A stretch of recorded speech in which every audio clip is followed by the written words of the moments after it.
It's the 8th of February 2018. I'm David Griffin and I'm here at Derbyshire County Cricket Club and I'm talking to Kim Barnett. Morning, Kim. Thanks for joining us on this project. Obviously one of Derbyshire's most distinguished players, record-breaking batsman, most hundreds, most runs, loads of winners' medals, but you did most of that whilst also having the burden, you might say, of being the captain.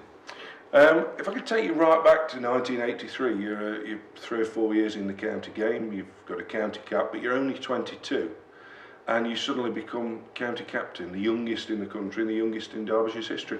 How did that captaincy arrive? How did it manifest itself? Everything to do with me and with Derbyshire, as you well know, probably comes from Barlow, really. And for me, I'd been away the winter before with Barlow. And Barlow had heard that there'd been lots of captains and a little bit of infighting in the changing room. We seemed to be getting through captains, and he just came up to me one day and said, "You need to go and take over this as captain." "Oh, really? Are you sure?" And he went, "Yeah, absolutely sure. Go and tell them, and don't take any rubbish off anybody, and knock it into shape." I didn't think much of it other than ridiculous he was being, but it was typical Barlow, go and do this and you'll be able to do it. And then when I got back, Phil Russell had a word with me, and Charlie Elliott, and Guy Willett, who was cricket chairman, said, "We'd like you, we're going to start again and we're going to look to redevelop. We've still got good senior players, Bob Taylor and people like that, but we're ultimately going to rebuild under you. Would you fancy doing it?" And I suppose if it had been asked that in isolation, I would have been dubious, but I got Barlow's, so I suspect that they've had a chat to Barlow, and Barlow said to me this, and then I've gone back, and then, so with his opinion in my ears, I said, "Yeah, well, we'll have a crack at it." We look back at it, and obviously you had that amazing support. You got a good coach or spotter, really, because Phil Russell was renowned for spotting players, and you've got Charlie Elliott and Guy Willett, who were great figures of Derbyshire cricket to support you. Did you see at that point, as a 22-year-old, that this was going to be a long-term project, or was it too early to make that? No, definitely too early. I just thought I could have a crack, and then we got through so many captains. I thought it can't do any worse, it's worth a punt, and I'll do it my way. Again, another Barlow thing, you do it the way you think's fit, because you'll get the bullet at the end of it. You must take full responsibility and accountability for what you do. So with that in mind, I thought, well, we'll give it a go and see where we go. And obviously, to begin with, I think we got beaten by an innings twice, something ridiculous. Twice in a week, Leicestershire. Yeah. So, in 2 days. yeah. So I think Neil Hallam wrote a piece in the paper saying captaincy is a hot potato or something. We'll be at the bar and discuss the challenges of a young captain, but that's just the process, isn't it? So 1983, you've got the job. What is the strategy? Have you got a plan in mind at that time? Are you looking at? Yeah, I'm quite like your good self. I'm quite a statistical person, so I had a look into the top 6 of the county championship for the 6 years, how they'd gone about it and what the defining stuff was for the championship, and it was clearly bowling. Yeah. If you got enough runs, you've got to have the bowlers to win the match. So most of them have got decent batting lineups, but they've certainly got an ability to get 20 wickets. So I knew that. The other part for me was the unfashionability of Derbyshire, and that we were seeing various times over history, you'll probably know better than me, but to be rubbing rags from time to time and all years. So that was galling for me, how I wanted people to think, at least we'll have a go. So again, with Barlow, we need to bowl quick, or we need to bowl bouncers, or we need to go and strike the ball. Real extreme attacking ways, because that's the only way you can show that you're there for a fight, really. So nothing in between. So some of it was a bit outrageous. Some of the times we got bowled out, but I feel that I encouraged the batsmen to go and hit the ball. Looking at the construction of your side at that time, obviously the 81 NatWest side, which you were a part of, that had won that NatWest, had largely broken up. with Kirsten had gone, David Steele had gone back to Northampton, Mike Hendrick had left. These were really senior figures. So how did you go about rebuilding? Because there was a lot of youth in the side, wasn't there? And obviously you've got decisions to make on your overseas players. So how did you decide upon what kind of players you would bring in? I was fortunate. I'd inherited Michael Holding, so that was a good part of the bowling unit, wasn't it? In terms of the batting, we just went for broke with young players. I mean, we brought people in, Steve Goldsmith, Peter Bowler. But they were 5 years later, weren't they? So yeah. I mean, you were trying to get the best out, because obviously John Morris had come in. You'd got Bruce Roberts. We pitched them in, didn't we? Roger Finney. Yeah. People like that. I think we just went for it and said, right, if they're talented, we're going to put them in and we'll see what happens with them. And I think luckily they were a talented bunch. I mean, obviously it didn't go down particularly to me. That Phil Russell, as you say, was a great spotter of talent. So he'd spotted it. We gave him an opportunity, and they were good enough over a period of time to play well at that level, really. So. Was it difficult mixing and matching with John Wright and Michael Holding, or did it horses for courses? Or? Yeah, I think so. I think we felt that Michael needed to have rest, so when we went away, we quickly were known as a good seam bowling unit, and probably obviously not so good with the spin. So the pitches were flat, and we used that opportunity to play John. I mean, John, in the end, didn't. I think he famously said he didn't like the idea that when he turned up, people were happy to see him because it wasn't Michael. But John was obviously a brilliant player for Derbyshire. And we were quite happy to carry that on. But ultimately, John went, and then we went Bishop, I think, didn't we? Bishop Holding. Bishop, and then Cape. And Devon was coming through, obviously, as a English person. Morty was here. So how did you? I mean, obviously you got these great tools in Devon, a young Devon. Mortensen was almost a finished article when he arrived, wasn't it? Which was an interesting. What was it like having those people at your disposal? Because they were interesting characters, weren't they? They were. I mean, they're self-taught, really. I mean, Phil was a decent coach, solid, but Alan Warner turned himself into a fast bowler, into a length and line.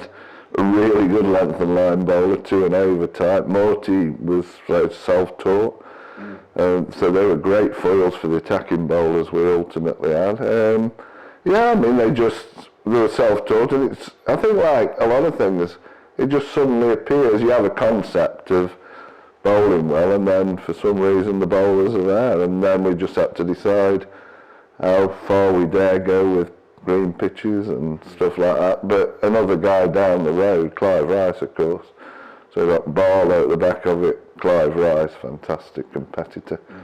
He was doing it down at Trent Bridge, green pitches, telling the batsman, get enough runs, we'll win the match. And I think if you know that that's true, hopefully it negates the fact that the batters have a hard time of it. Yeah. So we, a lot of people bought into that. Ultimately, in the end, 1 or 2 didn't want to, but at one time we were bought into that, and we were winning cricket matches through attacking, having a punt, and then quite quickly people didn't want to come to Derby. Yeah. So you talked about when you first took the job that Barlow had said to you, whatever you do it your way. Were the players that you brought in, were they happy to buy into that, and were they capable of being able to say, well, this is my job, I know what I've got to do, and go and do it? Or did you have to kind of mould people, as it were? Yeah, I think it's a good question. I think they were young, the ones that we brought in and had a punt with, so they were happy to play, as you are when you first start. I went from number 4, number 5 to opening, because I wanted to set that example of, well, if I'm going to make the pitches, I'll go in first. That's another Barlow thing, isn't it? So that was a deliberate point. You were saying we want green pitches that our bowlers can win matches on, but I'm going to put myself in the firing line and open the batting and prove that. Yeah, right. Well, and also people had said endlessly that I could never be an opening batsman. So Barry Wood had said it. He needs to bat 5 and 6. He'll never open, and I didn't know whether I could open. I was number 4, 5. It's a great spot, 4 and 5. But I thought, in terms of setting an example, if it's going to be spicy and bouncy and doing all sorts of things, then I need to go up front, and then at least that shows that I'm willing to front it up. And luckily that worked. It came good. So yeah, I mean, I didn't really mould them in that respect. I think I just set again bit baller. So I was probably not a great communicator at that point. I think I was an actions person, not particularly words, and so I felt that my actions meant that I could lead it and they ought to follow, you know. What was it like? You talked about Bob Taylor was in the side. I mean, obviously a gentleman and a world-class cricketer. You'd also got John Hampshire. What was it like? I mean, you were almost half their age when you first took the job on. Were they great support? Were they able to lend a hand, or did they step back and say, "Well, you're the boss, you get on with it"? Yeah, there's a bit. Bob didn't think I should get the job. He told me. Really? Yeah, when I was up for the job and people were saying, he said to my face, "I'm can't have any issues with that. I don't think you're too young. I don't think you should do it." But when I did do it, you'd get out of Bob what you would expect, which is the meticulous professional. Yeah. Great for me. Behind, you know, can't have anybody better behind. You've got Michael Holding, you've got, and John Hampshire was the same. Another thing I think that happened was that because we had so many captains, I had said in the changing room, quite bizarrely when I look back as a 22-year-old, that I didn't want anybody undermining me in the background, and if I found that out, I would leave them out. We'd left Barry Wood out, he'd gone in the seconds. We'd then tried to offer him an olive branch and he didn't want it, so he left the club. So I think the message was there really, that if we're going to do it from scratch, then we've got to set a new precedent for how captains run things and that they get supported fully. So over a number of years, I think several captains have been undermined, and, you know, ambition and all the rest of it. There's nothing wrong with ambition, but ultimately you've got to do it as captain where you know that you're getting the full backing, really. Yeah. So we move through the 80s, you get towards, I think 1987, we had I think 85, 87, we had quarter-finals in the one-days. We finished in the top 4 or 5 in the Sunday League. There was you know this better than I do. Well, there was a sense that we were progressing. And then in 1988, we got to the Lord's final. And look back then, and by then you'd recruited Peter Bowler, who became your opening partner. John Morris had established himself as a really good player, particularly a fast bowler. And as you said earlier, Steve Goldsmith had come. And so we got to that Lord's final. I know there's always been the argument about the toss and everything, but when you look at our side, it still just didn't quite have that little bit of X factor. Did you feel that? Did you feel you were making progress but not quite there, or is that unfair? I thought we'd win it. Really? Okay. At the time, yeah. Probably wrongly. I think you're intimating that why we wouldn't win it necessarily.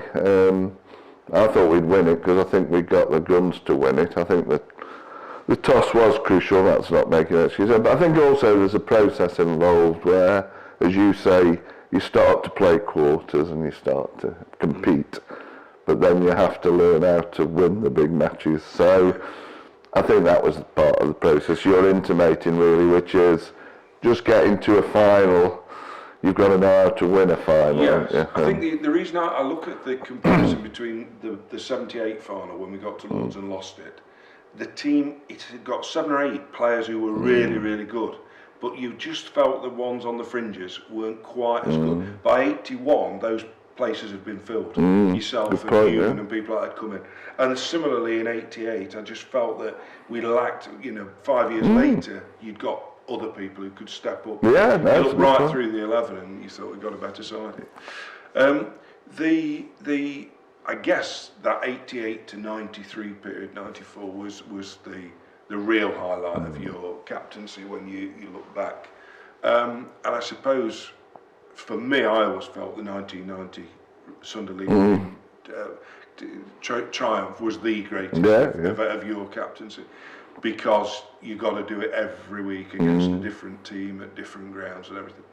had you targeted that tournament because you signed Caper, didn't you? Adrian Caper, the South African. Again, I didn't know Adrian Caper as such. I mean, he was an all-rounder, but then I went on the Rebel Tour, and then he came and got 148 balls, and then the lads got him and said, he's not too bad for you, and one day cricket... Had you already signed him? We'd already got him, yeah, but I didn't know that. I hadn't met him. Who'd got him then? Was that Phil Russell? Or? Yeah, they'd signed him in the background because Phil would know South African cricket, and we brought him in.